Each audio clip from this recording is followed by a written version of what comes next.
Habíamos acabado en coleocolitiasis, ¿se acuerdan? Sí, doctor. Sí, doctor. Bueno, solo para continuar coleocolitiasis, porque vamos a ingresar con el tema de pancreatitis, hay que terminar coleocolitiasis. Me acuerdo bien que estudiaron el metabolismo de la bilirrubina y que se los pregunté en el examen, ¿se acuerdan? Sí, doctor. Sí, doctor. Entonces, eso está claro, ¿verdad? Sí, doctor.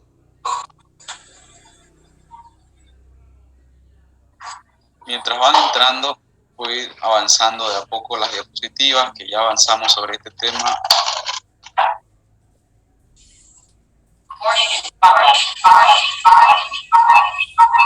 Apaguen sus micrófonos.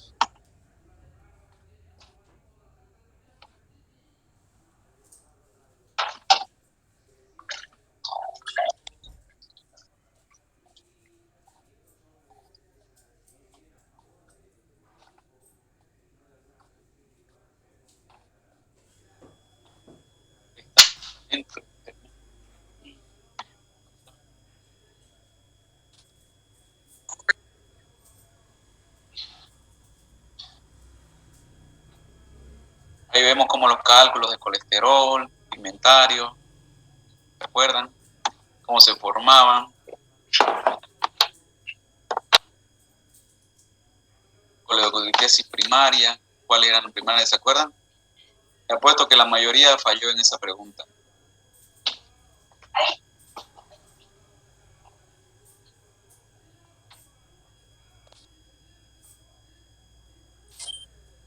¿Cómo se cálculos pigmentarios marrones? ¿Se acuerdan cuáles eran los cálculos primarios? Los que se formaban dentro de la vía biliar.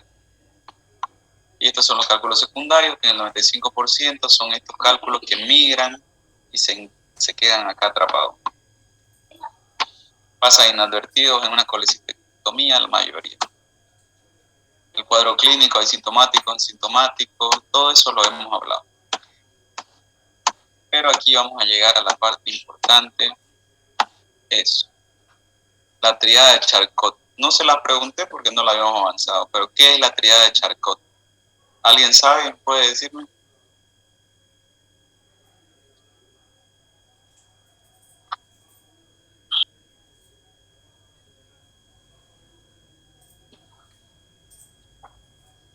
¿Alguien sabe cuál es la tríada de Charcot?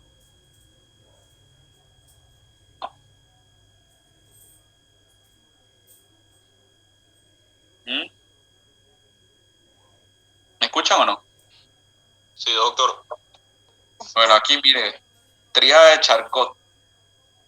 La tríada de Charcot es cuando este cálculo ya produzca una infección dentro de la vía biliar principal. ¿Ven mi cursor, no? Esta es la vía biliar principal. Hepático derecho, hepático izquierdo, hepático común. Aquí llega el conducto cístico. Al unirse el conducto cístico con el hepático común forman el colédoco. El colédoco tiene 4 porciones que va y desemboca en la segunda porción del duodeno. Entonces, ese cálculo, esa coledocolitiasis secundaria o primaria, la secundaria es la que viene de acá, que viene, se forma el cálculo aquí, y viaja y se deposita y se obstruye a nivel del colédoco o de la vía biliar principal. Es todo esto. Se llama coledocolitiasis secundaria. La primaria es la que el cálculo se forma aquí. Bueno, ese cálculo viajó, se obstruyó. Al obstruir aumentó la ictericia de forma directa, ¿se acuerdan? Por la bilirrubina directa, el metabolismo de la bilirrubina. Una vez en el hígado se formó, ¿se acuerdan que se destruye en el eritrocito? Viaja con la albúmina por encima, llega al hígado, en el hígado se transforma y se convierte en bilirrubina directa o conjugada. ¿No ves? Sí, doctor. Entonces, aquí es donde viene. ¿Qué dice aquí en inglés? Dice acute colangitis aguda. La colangitis aguda está caracterizada por la triada de Charcot. ¿Qué es la triada de Charcot? Jaundice, que es ictericia, fiebre y dolor abdominal. Entonces, esa triada de 3 cosas nos va a decir colangitis aguda. ¿Qué es colangitis aguda? es la infección e inflamación de la vía biliar principal. Es cuando algo se obstruyó aquí y esto de acá se infectó de bacterias y produce un proceso inflamatorio agudo. Eso se llama colangitis aguda y se va a estar representada por la tríada de Charcot. ¿Ven? La colangitis aguda supurativa, que en vez de que la bilis esté aquí pasando, está obstruida y se está formando pus. Esa pus va a formar una colangitis y es un cuadro potencialmente grave y mortal si no se desobstruye esto o se drena la vía biliar, porque aquí se tranca el cálculo y produce una infección dentro de las vías biliares del conducto de colédoco, lo cual va a producir una enfermedad sistémica grave y Entonces, esa triada de Charcot es muy importante. Cuando ustedes vean ictericia, jaundice en inglés, fiebre y dolor abdominal, es una triada de Charcot. Eso es una colangitis. Y si la ecografía pues le reporta cálculo o aumento de la vía biliar, ¿cuánto se considera aumento del colédoco para que digamos que está dilatado? Arriba de 6 milímetros. Arriba de 6 milímetros. Este es el diámetro. De aquí hasta acá, si lo miden y miden más de 6, podemos decir que está aumentado de tamaño. Si está aumentado de tamaño, podemos decir que es una coledocolitiasis. Pero si esa coledocolitiasis hay una ictericia obstructiva, ¿se acuerdan cuál era el síndrome coleociano? Eran 3 cosas también, creo.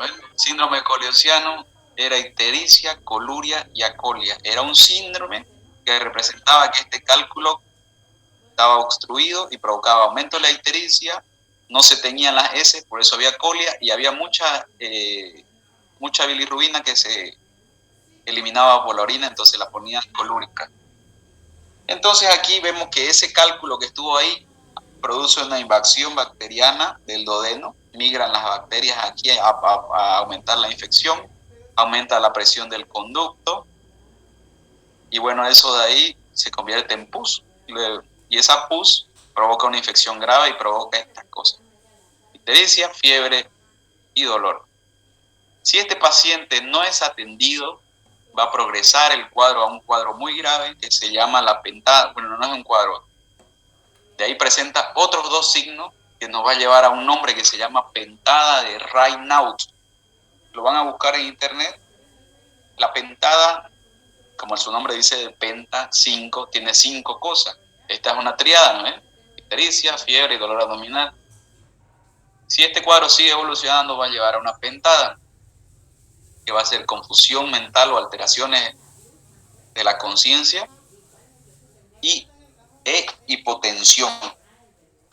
Entonces ustedes van a decir, ¿cuáles son las pentadas de Raynaud? Van a decir ictericia, fiebre, dolor abdominal, hipotensión y confusión o estado de conciencia, disminución del estado de conciencia.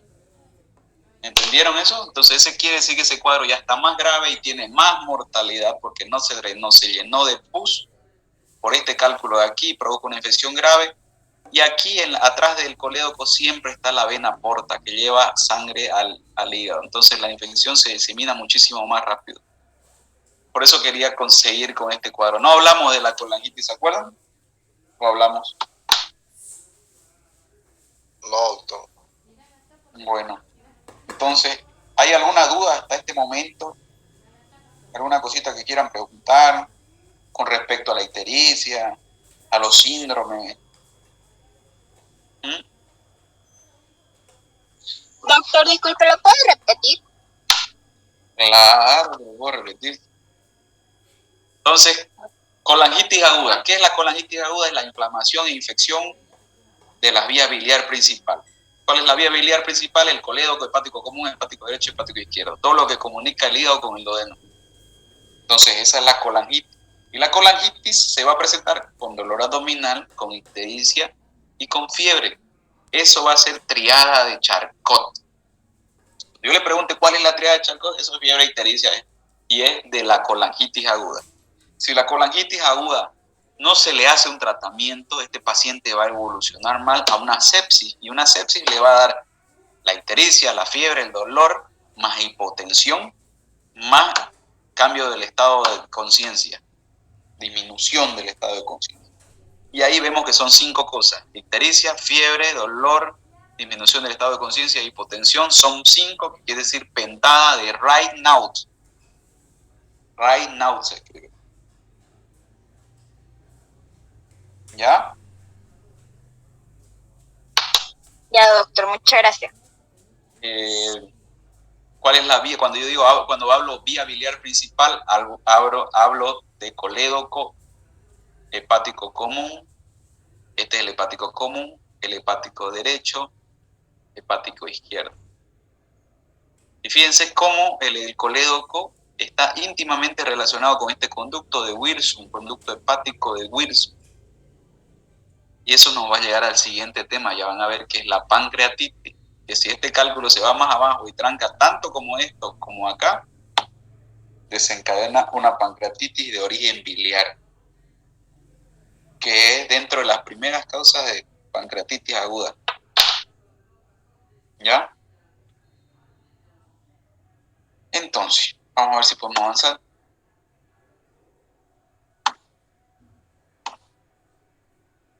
La mayoría de los cálculos del colédoco son clínicamente asintomáticos, como habíamos hablado. El cólico biliar, la ictericia obstructiva. ¿Se acuerdan la ictericia obstructiva cuando pasaba un cálculo? Aquí, lo ven el cálculo, ya no están acá en la vesícula. ¿No? Este es el conducto cístico y este es el colédoco. Como les decía, el colédoco se forma cuando se junta el cístico con el hepático común. De ahí ya se llama colédoco. El colédoco tiene 4 partes. Esta que es la supraduodenal, retroduodenal, intrapancreático e intrapapilar. Aquí está la papila o ampolla de váter. Esas son sus 4 porciones del colédoco, por si les preguntan o yo les pregunto. ¿Qué es un cólico biliar? Es el dolor provocado por un cálculo, ya sea en cualquier parte de la vesícula o de la vía biliar.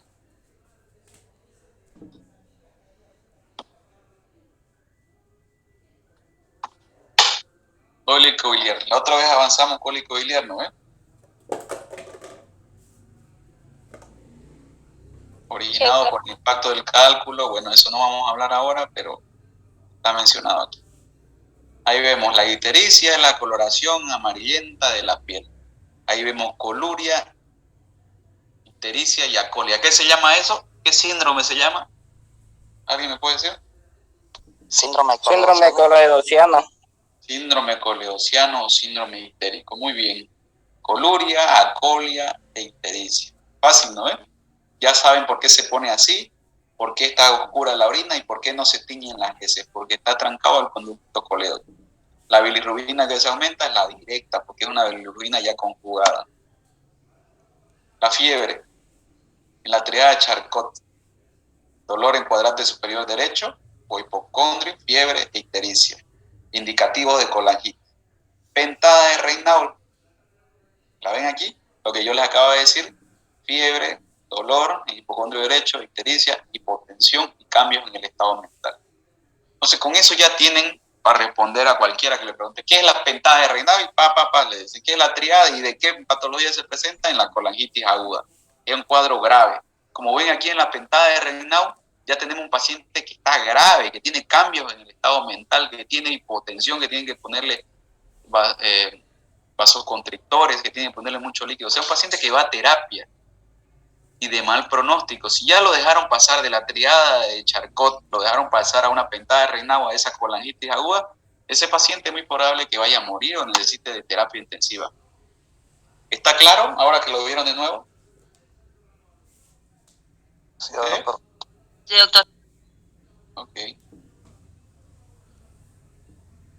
Un cálculo pequeño puede pasar por la ampolla en forma espontánea y resolución de síntomas. Los cálculos pueden quedarse impactados por completo y ocasionar ictericia grave y progresiva.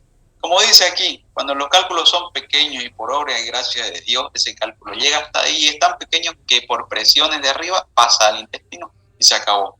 Pero en la mayoría de los casos, pues, pasa esto, ¿no? Se obstruye, ahí es una ictericia y puede ser una colangitis, puede ser un síndrome coleidociano, puede ser una pancreatitis, o pasar, como en este caso.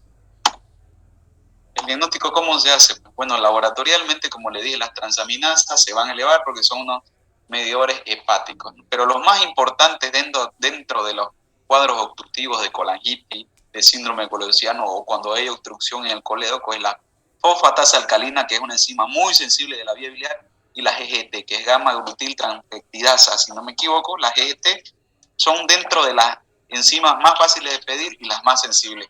Si usted, un paciente, piensa en una ictericia obstructiva, una colangitis, le pide estas dos cosas y van a estar súper elevadísimas: fosfatasa alcalina y gamma-glutil-transpeptidasa.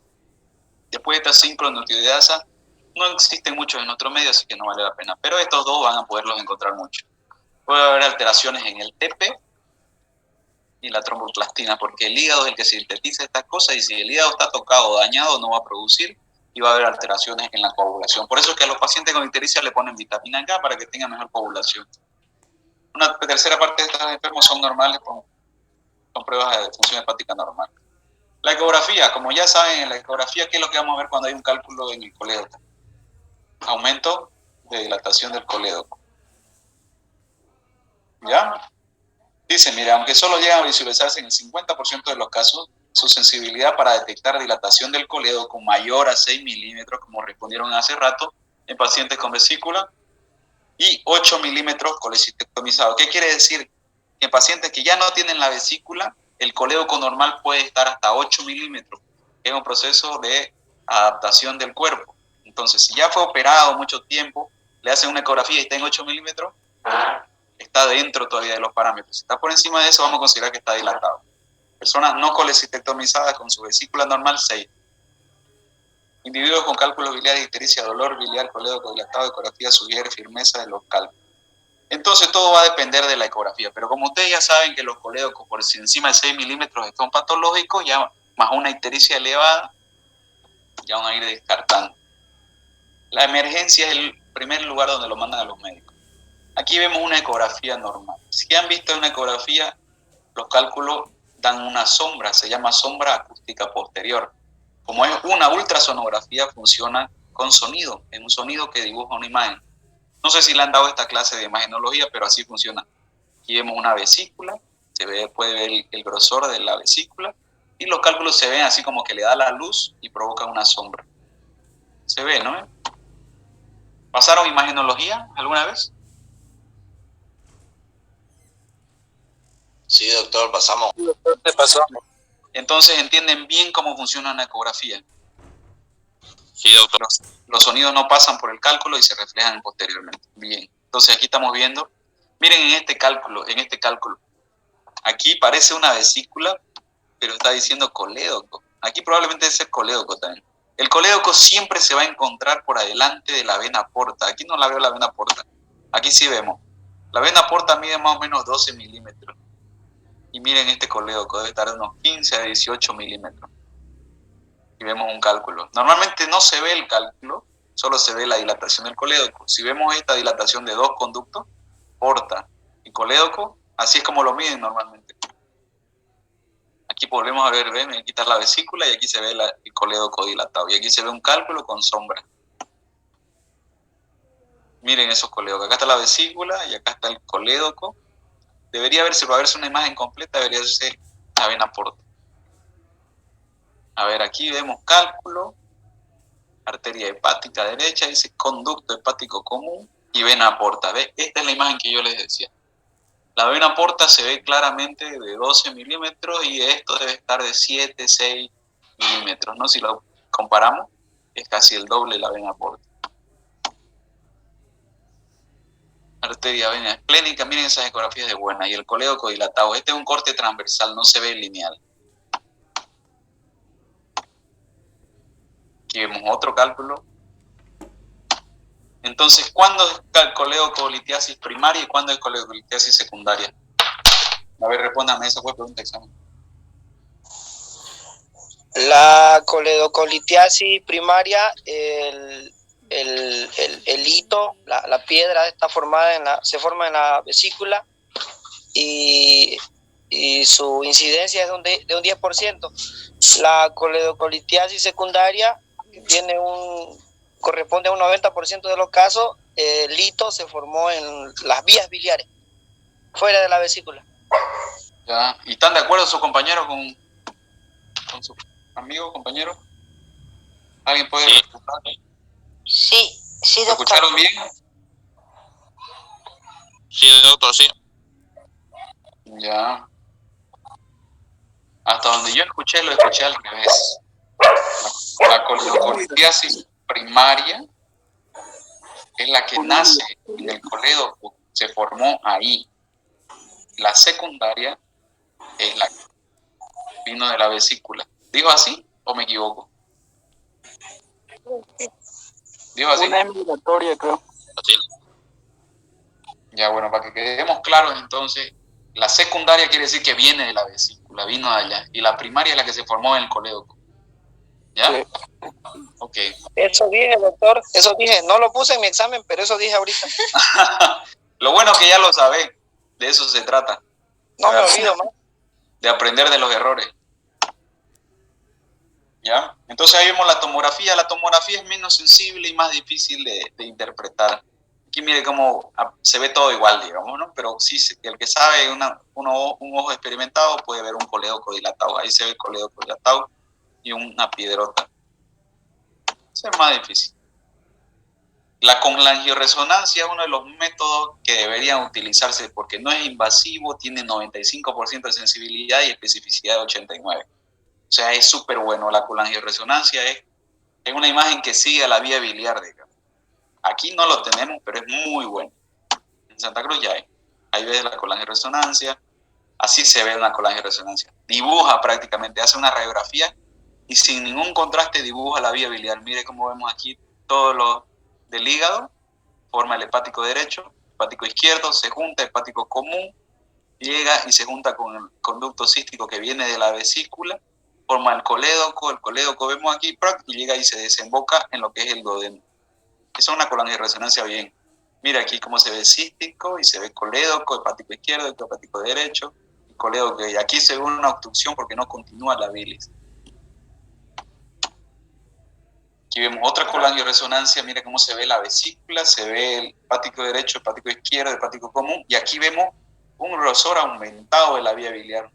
¿Ven? A comparación de este hepático común, aquí está engrosado, y como si no pasara la bilis, porque esto es bilis. Y aquí hay como un boca de pescado, como una mordida, que es donde está el cálculo, que no está dejando pasar al conducto de abajo la bilis. Y ahí vemos obstrucción. Mira esta imagen de Bella. Esta me parece que es no sé si es una colangioresonancia, pero parece una colangiografía intraoperatoria, la cual se le inyecta contraste al colédoco y se dibuja, y mire cómo llega y dibuja, y hay una imagen sacabocado, como si hubiera mordido algo, que no tiñe. Entonces ahí está el cálculo. Eso es una colangioresonancia o colangiografía. Estas son ecografías endoscópicas, son muy buenas. Esa es la RSP. ¿Se acuerdan cuál les dije que era la RSP? ¿Quién sabe? A ver, hablemos sobre eso. ¿Qué significa RSP?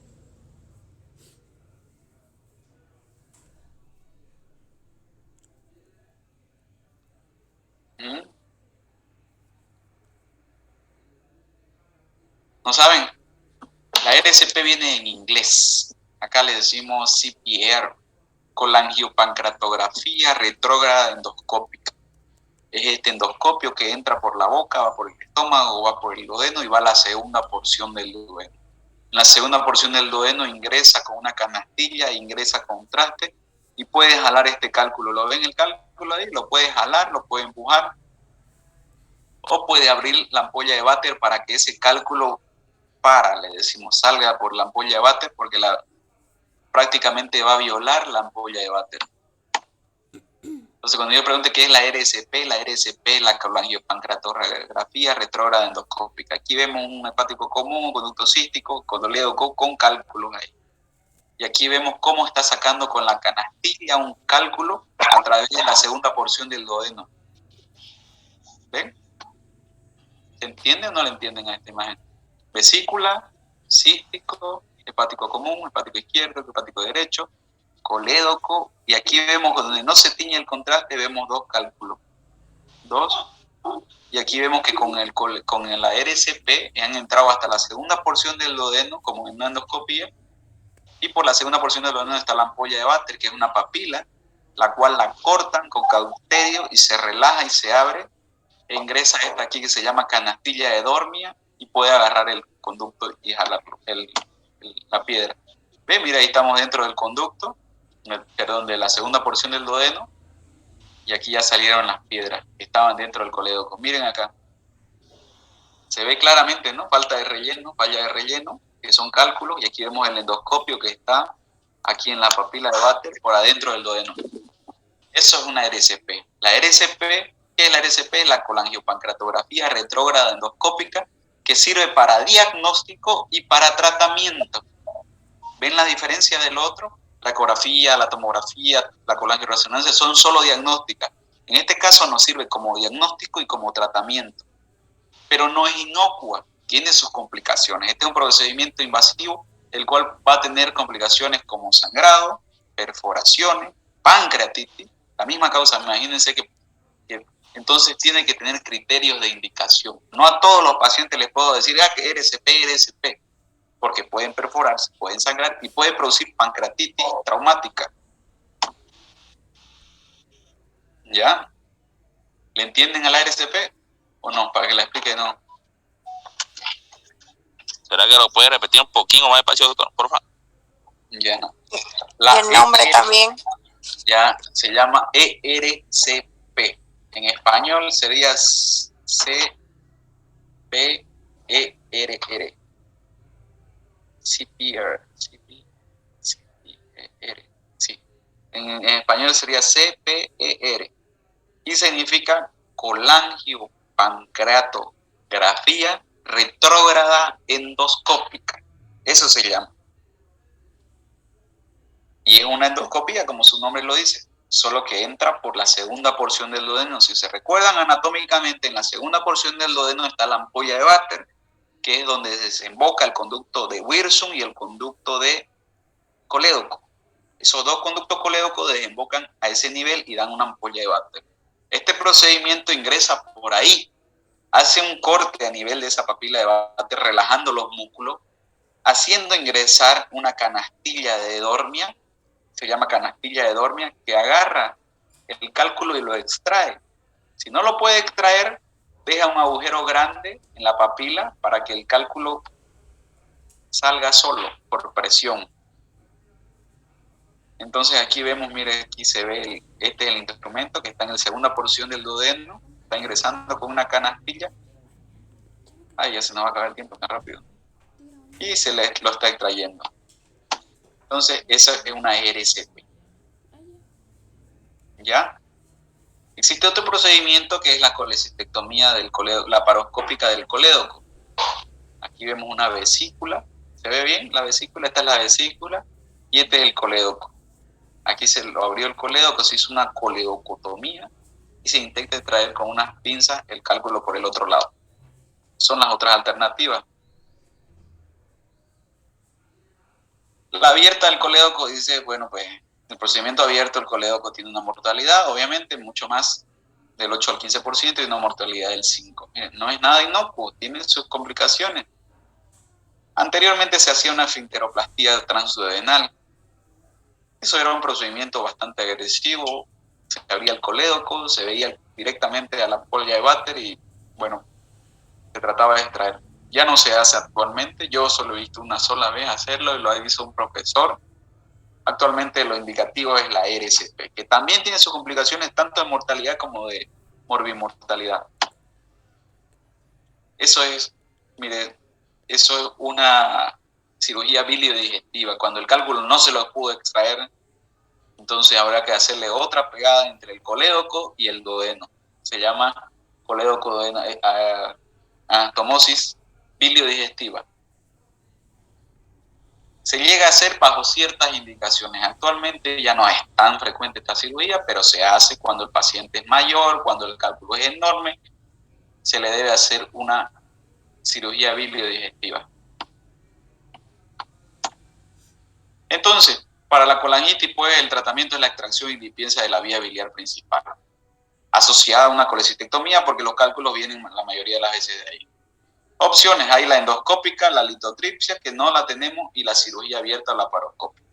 Evidentemente el gol estándar en el planeta es, si tiene un cálculo en el colédoco, hay que hacerle una RCP. primero que nada un tratamiento endoscópico. Y luego procederemos a una laparoscópica si es que se puede extraer el cálculo o no.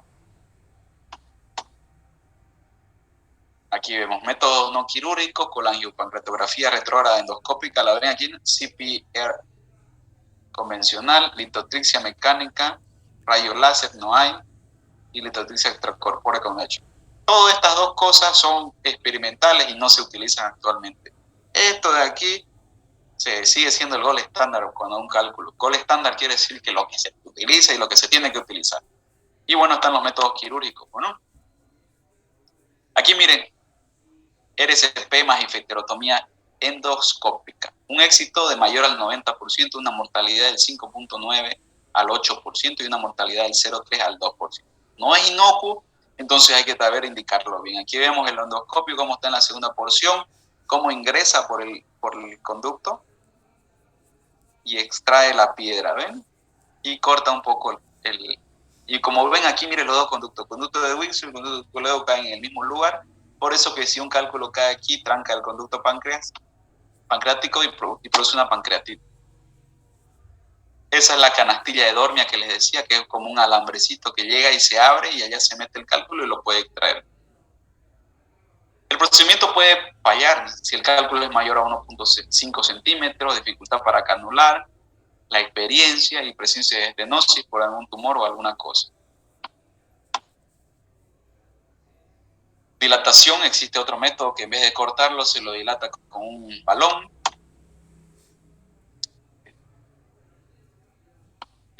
Eso es una endoscopía, dolor abdominal, ictericia colúrea, dilatación de vía biliar.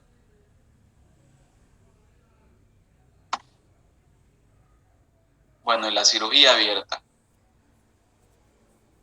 Aquí como vemos, este es un paciente, ¿ven esta vesícula cómo se ha unido al conducto hepático?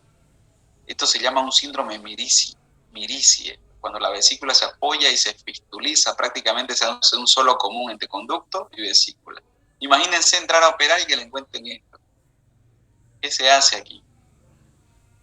Se tiene que hacer una biliodigestiva, que es la cirugía que les mostré.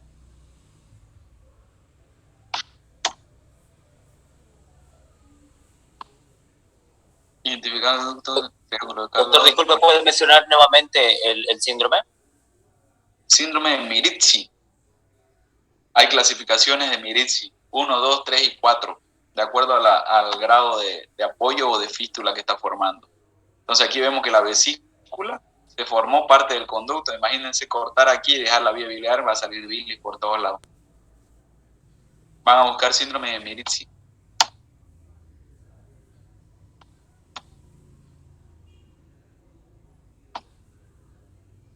La litotripsia, como les dije, actualmente no se ocupa porque los parte de los cálculos y a veces esos cálculos pueden producir pancreatitis.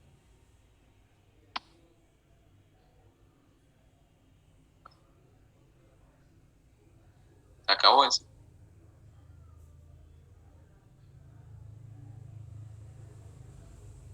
Vamos a buscar una cosa más. ¿Qué tal? Terminó el tema de colangitis. Para completar con...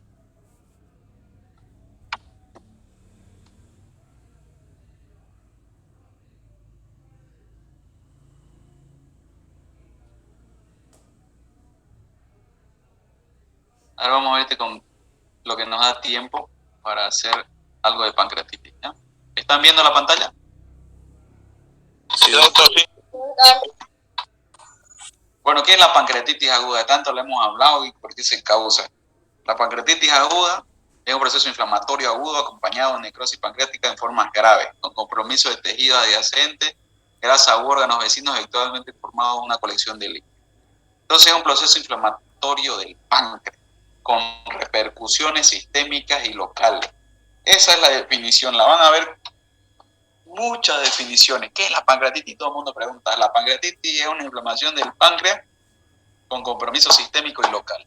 Quiere decir que va a hacer daño tanto en el páncreas y alrededor como en todo. Va a haber derrame, insuficiencia renal y muchas otras patologías. Vemos aquí, proceso inflamatorio, litiasis biliar, consumo de alcohol.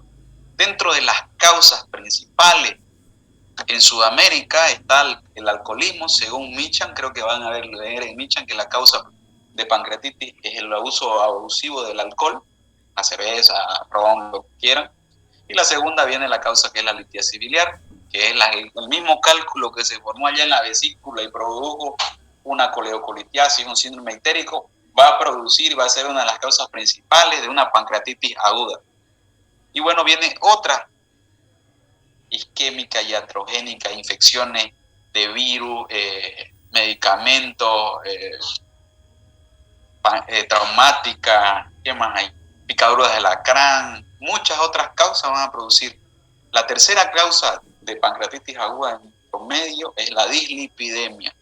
El colesterol elevado, los triglicéridos van a producir pancreatitis. Y ya ven como nuestra población es muy gorda, comemos mucho carbohidrato, van a ser dentro de la causa. Tenemos todo. Todos tienen cálculo, todos toman mucho y todos comen mucho. Aquí yo creo que es más la probabilidad de morir de pancreatitis que de ser atropellado, porque no hay ni auto. Y sobre todo una de las principales causas de muerte en estudiantes, yo creo, de universitarios, el alcohol. Ahí vemos las otras drogas que pueden producir una pancreatitis aguda, anticonceptivos orales que toman las mujeres, estrógeno, rifampicina, que es un antibiótico utilizado en la tuberculosis, isoniazida, mire la furosemida, casi todos los medicamentos, incluso hasta el paracetamol, está dentro de las cosas que pueden producir una pancreatitis aguda. Entonces, recordando el páncreas es un órgano único, multilobulado, tiene una cabeza, cuello, cuerpo y cola. Tiene una forma de una lengua, pesa 250 gramos, tiene una función. Este es el único órgano que tiene dos funciones, una función endocrina y una función exócrina. ¿Se acuerdan? Sí, doctor. La función endocrina es esta de aquí, la que produce lipasa, colesterol, esteasa, fosfolipasa. Y la función exócrina es la que produce la amilasa. Están producidas en las células acinares y las otras funciones se producen en los islotes de Langerhans. ¿Se acuerdan? Tripsina, ¿se acuerdan o no se acuerdan?